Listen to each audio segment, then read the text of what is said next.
The following is a presentation of KSL Sports. First and 12. A total roundup of BYU and Utah football and the expanded Big 12 Conference. Subscribe to the First and 12 podcast. Your hosts are Mitch Harper and Alex Kirry on KSL News Radio. Welcome back, everybody. It's First and 12 right here on KSL News Radio. Alex Kirry, Mitch Harper. Our producer is Gustavo Rodriguez, and he does a phenomenal job every week. I did read this. I had to bring something up before we get into our. I was just looking at a headline, and I wanted to be like, "Hey, welcome to hell, you guys," because SEC football lacks a bully. Blame the NIL and transfer portals, and I wanted to go, "Boo-hoo, SEC." This is where all the rest of the people live in college football. Oh, they need a bully in the SEC. Really? That's what everybody else has been saying. But more importantly, when you don't have a bully, looks like you're like everybody else. And when you do have a bully, suddenly you're a really, really good conference. I don't get it. Which one is it? And we're spread across the conference talent-wise. Come on. This is what all of us are dealing with. I love that the fact that maybe the bully's Texas A&M. And I know no Big 12 fan wants to hear that, but maybe they're the bully this year.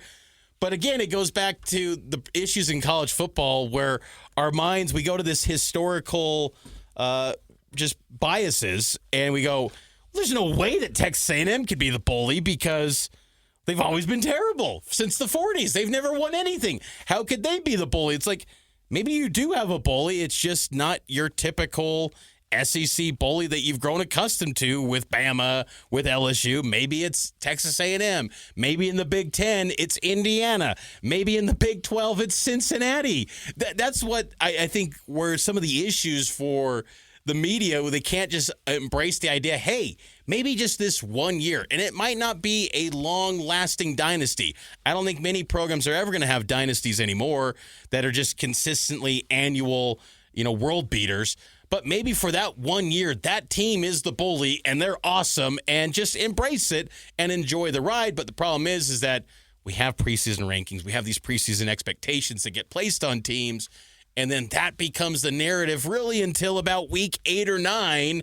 And then is it too little, too late for that team to make up the ground? That's what's frustrating with this sport, but I digress. I could go in on that because the SEC is it's like maybe you're not as great as you think. The spring meetings, they were putting out these PowerPoints about this is the gauntlet of all gauntlets. Like, maybe it's not. Just because you have a 100,000-seat stadium doesn't mean it's the toughest settings to play in. No, I think of that meme of I can't remember who it is. James Franco. I don't know what movie it's from. Where he's got a noose Pineapple around Express. Yeah, he's got a noose around his neck. He's on the gallows, and there's a guy up there crying, and he goes, "First time," And you're thinking, "Oh yes, yeah." It's a popular meme. What is that movie? But you know what I'm talking about, yes. Where it's like that's us basically watching the SEC. The SEC showing up, and going, "Oh, it's so hard," and then we all go, "First time not having a bully in the conference." Oh, geez. Yeah, what happened to James Franco? I haven't heard him in a minute.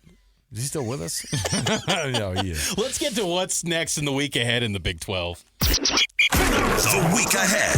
Matchups that have us the most excited about the week to come in the Big 12. No weeknight games in Big 12 football this week. It's all Saturday action, and it starts in the morning, 10 a.m. Mountain Time. UCF at Cincinnati on FS1. Bearcats looking to extend a 3-game win streak. UCF trying to end a 2-game losing streak. Probably not the best spot for UCF to get right as this Bearcat team's flying high. Yeah, and it's one of these things where I'm still waiting to see more, right? And we just talked about conferences eating one another, not having a bully or not having. This is the negative side of it. When you go, I don't know, maybe I can't count on a team beating another team consistently every week. The closest thing that we have in the Big 12 conference right now is Texas Tech. So, looking forward to it. I do love that it's an early one, and yet at the same time, it's 2 Eastern time zone teams, so they can go have each other. But yeah, UCF feels like if you're gonna look at Cincinnati and go, oh, that's a tune-up game for them, this one feels like that one for them. Houston, speaking of tune-ups, everybody the rest of the season is going to have a tune-up. Even going to Stillwater, Houston could go in there. They can get back on the winning track here. They could be a 5-1 team this weekend. They just have to go in and beat the hapless Oklahoma State Cowboys. That one's also at a 10 a.m. kickoff here locally on TNT, just where I was hoping to dial in to watch a football game. Well, yeah, I will say that the TNT side of it, that would have typically been an ESPN Plus game, and you look through this entire schedule, it's all linear TV. Now I know a lot of people are is the TNT broadcast a little bit better quality too? Have you noticed? I've been really impressed with it. I think TNT's done a nice job. They've kind of tried to almost mimic inside the NBA with Victor Cruz, Takeo Spikes. Is Chuck on the call? That would have been that'd be good. He's getting ready for his ESPN tune-up on NBA, which is going to be so strange to see. But I will say, I think TNT, for those games that would have been just throw away ESPN Plus, they're actually trying to make it a thing, and that I think enhances kind of the visibility of Big 12 football. I'd be curious to honestly see what the ratings have looked like for some of those TNT games, but I think it's been a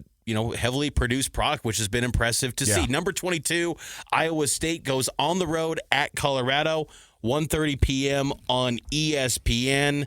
Feels like a do-or-die spot for the season for Colorado. And it's a tough week to do it because your coach is having to go through a major medical procedure. He's going to no, I'm back, and I'm on top of it. But I think that they all know that those types of distractions are going to be really, really hard to overcome. TCU goes to Kansas State, the Battle of Purple, up there in Manhattan.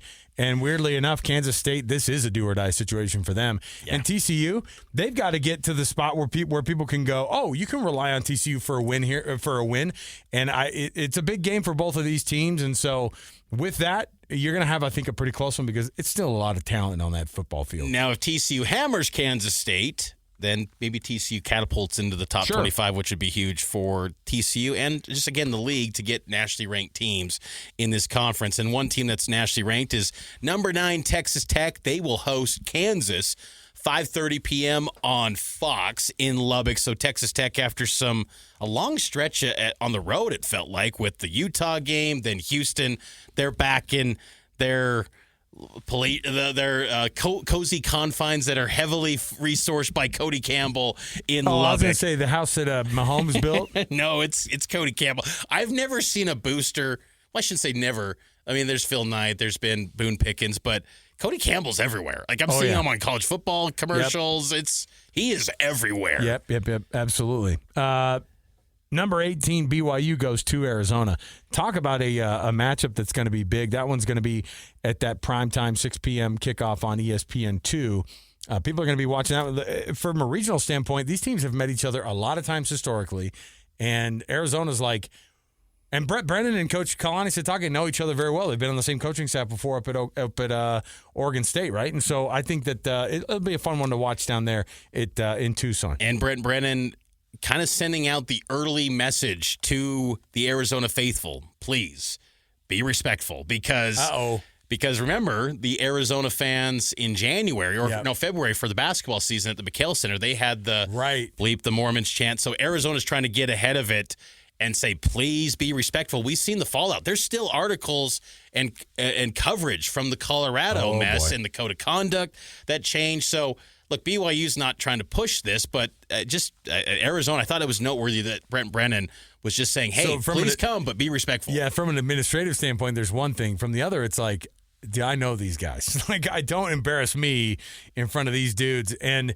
if there's going to be a school down in Arizona, oddly enough, between Arizona State and Arizona, it would be Arizona who would get themselves in that type of hot water. And speaking of the other Arizona side of it and the other Utah side of the matchup, Arizona State goes to the state of Utah. Number 21 Sun Devils go to Rice-Eccles to face the Utes. It's an old Pac-12 matchup now in the Big 12, 8:15 p.m. on ESPN. This is going to be one heck of a football game. And it's also my time to get on the soapbox for just a second, too, and go, it's a shame that the BYU-Arizona game and the Arizona State-Utah game, those are the only two games of those two states playing each other this year. It's a freaking shame. Those teams should all be playing one another every year. Yeah, that's a great point because the SEC, they recently adopted the 3 permanent opponents. Yeah. Big 12 needs to do that. And you make... So they only have 2 in the Big 12?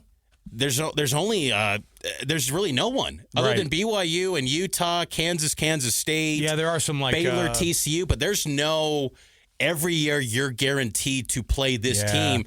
I mean, we could have maybe we tackle that one of the future weeks ahead, but just off the top of my head, I'd say for BYU, you go Arizona State, and Utah, and for Utah, it's probably BYU, Arizona, and Arizona State. Right. So I think that these 4 schools, they've got history from the days in the WAC, recent history. I mean, BYU's played Arizona. Gosh, this is now the 5th meeting. Well, the 2 teams that they've played the most in the history of their schools is Arizona State and Arizona in that order for BYU. They've played of all the teams in the Big 12. Yes, they've played those. Well, aside from Utah, sure. Those are the teams that they've played the most. So you need to keep that thing going. All right, we'll take another break here. We'll come back when we return. Now we get to actually get into what our thoughts are on these games and how they're going to turn out. Your predictions are next right here. It is 102.7 FM and 1160 AM. It's 1st and 12.